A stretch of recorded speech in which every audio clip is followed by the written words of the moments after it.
Hello and welcome to Firearm Freedom. This is going to be another First Impressions video. In today's First Impressions video, we are taking a look at my Palmetto State Armory JAKL.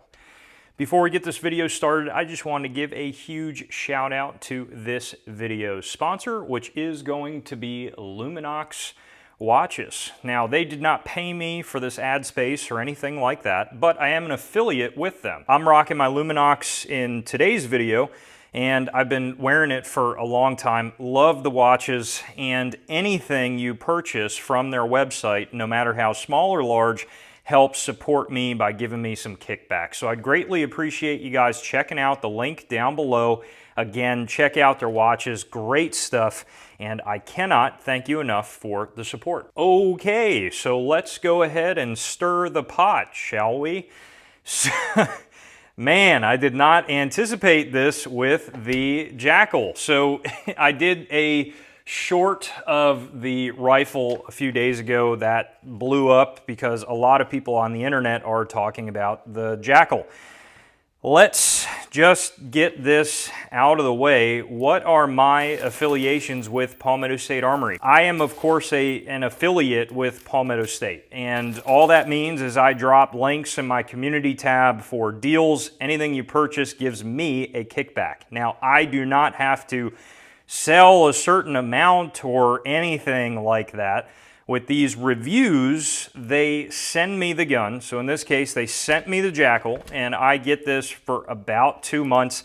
I can beat it up. I can do whatever I want to it. I can run it over with my car. I can trash it, give it a terrible review, and send it back to them free of charge. Or I can also do that exact same thing and choose to buy this rifle at around dealer cost. So we're still talking, in this case, about $1,000 for me to buy this if I want to keep it after the review. And that is my affiliation with the company. They, of course, did not tell me to say anything in this video or anything like that. Now, as far as what's going on in the industry with the JAKL right now, I'm going to tell you guys straight up that a marketing tactic of any sort of social media influencer is to try to jump into the trend that everyone else is talking about, and a very big thing is picking fights with channels to create basically a little bit of a vortex of views going on. If you're into the social media marketing aspect of things, you're going to know exactly what I'm talking about.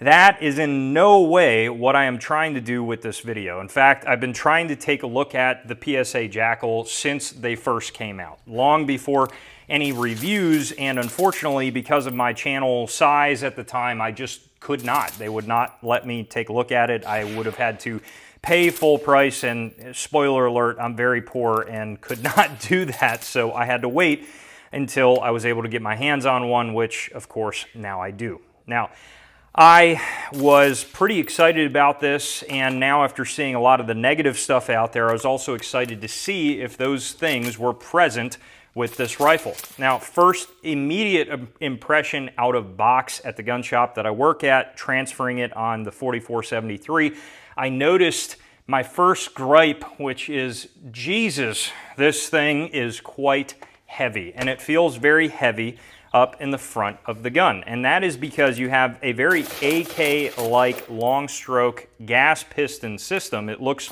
almost identical to an AK piston with an AK bolt, but it's kind of like an AR bolt in an AK bolt carrier thing. It's pretty cool. If YouTube had different rules, I'd show you guys what that looks like and how to take this thing apart, but unfortunately, again, I can't do that. I was pretty butthurt about the weight. I'm like, ooh, that was not what I expected, so my hopes were not super high. I had no issues whatsoever with my Picatinny rail up top. I have been running this gun with iron sights, but I've tried now like 3 different optic mounts. I had no issues with that, and of course, if my iron sights are fitting on the pick rail, anything would fit on the pick rail. So I know that, you know, the big thing right now is that there was an issue with the Picatinny rail being completely out of spec. not really any excuse for that. That's pretty atrocious in the QC department. But in this case, I had absolutely no issues with that. And of course, my M-LOK fit just fine. I'm rocking a Samson vert grip on the bottom, and then I'm also rocking my HRT AWLS on the M-LOK on the side. But you guys know I'm a big fan of iron sights now, and I do think iron sights look pretty freaking good on this rifle. So I'm probably just gonna keep it with iron sights. Now, my second gripe out of box is the F5 stock. I have the real ACR stock, and I'll be honest with you guys, I don't like that stock either. I think the ACR stock looks incredibly cool. It's quite a vibe, as it is on this gun, but it's just a little bit of a weak stock in my opinion. You have a lot of up and down movement. You got movement on the cheek weld, you got movement side to side, and the other thing that I noticed out of box is there's not a great detent with this stock, so it's kind of like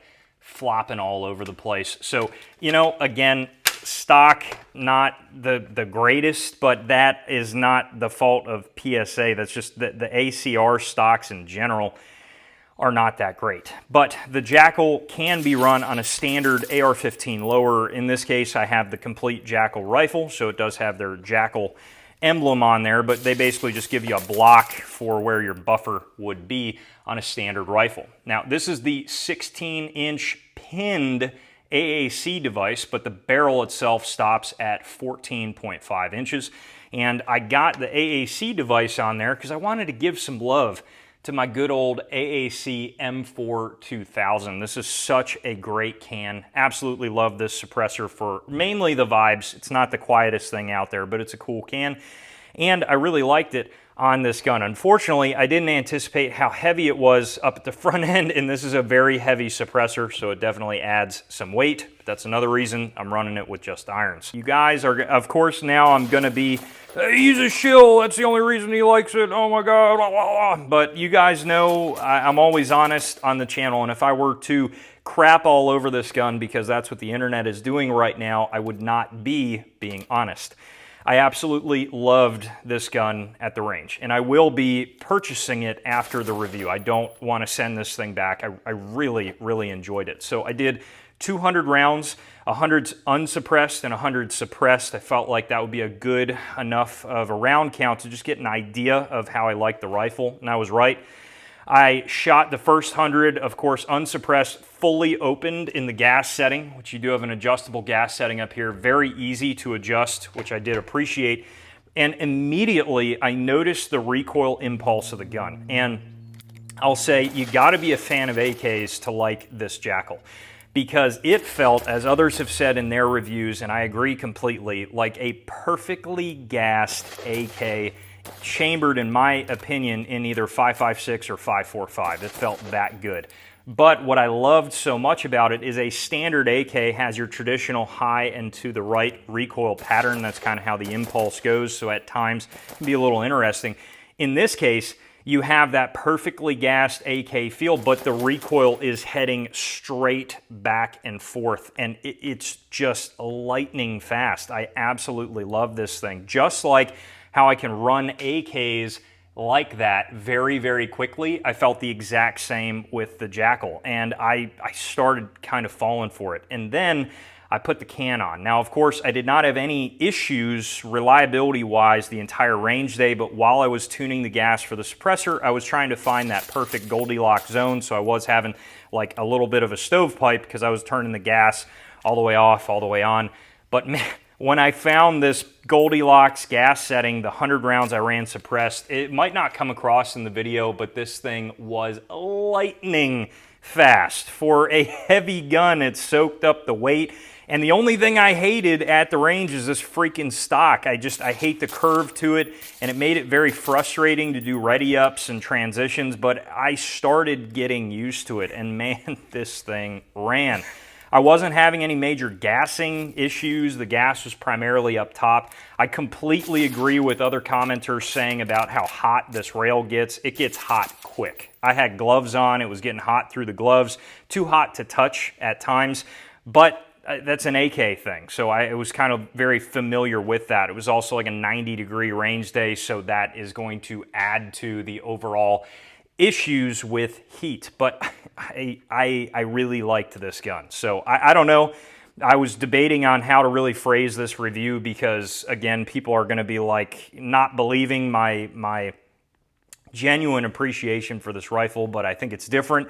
At the price point that it's at, like $1,200, it's a little high. I would probably still buy it even at $1,200. Again, I'm going to be buying it about $1,000, so that should tell you guys kind of what I like about the gun. It was absolutely toasting my HRT. I cleaned it off, but there was just carbon all over this thing, so just keep that in mind for where you're putting lights. I also would probably switch out this grip in the very near future. I'm not a fan of the SL grips. They're already so tiny and on such a heavy gun. I just think there are better grips out there. The next video that I'm going to do is accuracy out to 300 yards, and I'm going to try to start finding flaws if I can.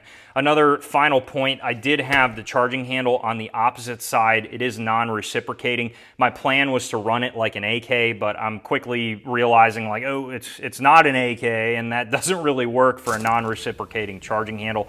So when I went to clear the issues when I was having to adjust the gas, it was just like really stupid to try to hold on to. So I would recommend, if you're a righty, keeping it on the left-hand side. And of course you do have your standard controls on a normal AR-15 that you would generally have. But I don't have any issues. You know, again, maybe you have problems with QC out there with PSA. You never really know. But in this case, I really like the gun. So that is going to wrap up this first impressions video. Let me know what you guys think. This is as genuine of a review as I could possibly make it. So I don't know. Let me know what you think down in the comment section below. While you're down there, head up to the description for the ways to support my channel. And as always, stay tuned for more great videos coming soon.